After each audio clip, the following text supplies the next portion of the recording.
My name's Louis Vors. I'm Frank's piano teacher, and he asked me for guidance on this project he was doing, and I'll just fill you in on a bit of background to what I told him, and hopefully it'll be of interest. The development of the film soundtrack in America, we have Hitler to thank for largely. The Jewish composers in Vienna and Austria in general and Germany got out because of Hitler, and California, Hollywood were looking for the best at the time, and so there was a large influx of European composers to Hollywood. People like Max Steiner, Eric Korngold. Korngold did Robin Hood, Errol Flynn, 1938. Max Steiner, long career, Big Sleep, 1943, just off the top of my head. So the soundtrack was very European. There was no American kind of influence. And American music at the time was still developing a character of its own.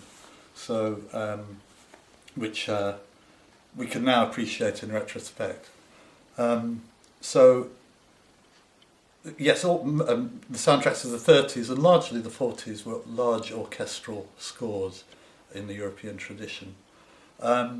Now, Frank's film, he's based his approach to the music on a composer called e.morricone, who's been very influential Italian composer. He was born in the late 30s, I think, grew up in the 40s in Italy during the Second World War, a chaotic time in Rome. He took up music age 6. His father was a jazz trumpeter. And actually Morricone started his professional life aged about 14, taking his father's place in the jazz bands, in the clubs, entertaining the American forces, ironically enough. And developed, he clearly had a talent. And this is important in his development because he had one foot in the popular side, jazz and Italian folk and all of that. And he was incredibly ambitious on the classical side as well, so studied composition, choral works, etc. And actually carried on studying till the early 50s, and was quite serious about a career in music. I think he did his first soundtracks in the early 50s, fairly forgettable, as many of our, as many people's first efforts are. I think he's disowned them since. But he developed, he could turn his hand to anything, really. He was very eclectic. And in interviews, the interviews vary slightly from the recorded historical events, as is often the case. When it came to collaborating with Sergio Leone, who did the spaghetti westerns and created an Italian genre out of the American genre of the American, which was very distinct, they had a meeting and realised they'd been to the same school together, just hadn't seen each other for 20 years. And historically, the budgets were very, very small, so they couldn't afford big orchestras. And there's probably an element of truth in both tales.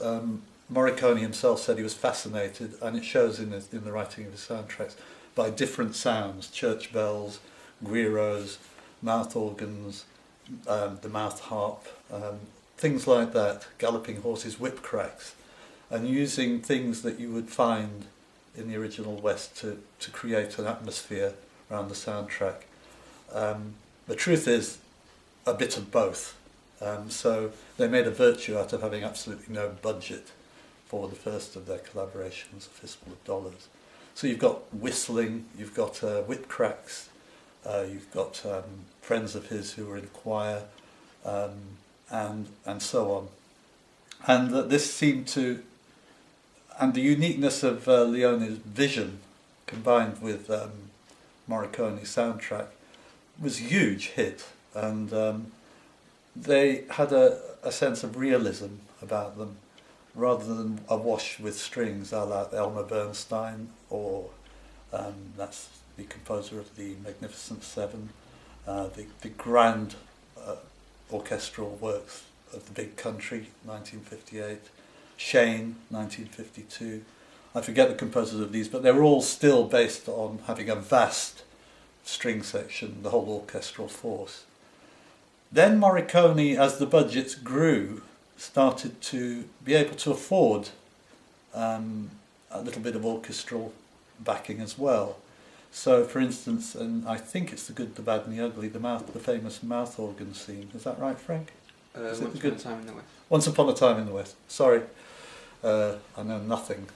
So you've got a mouth organ that's diegetic. It's actually in the film as a sound that you'd hear if you were one of the characters.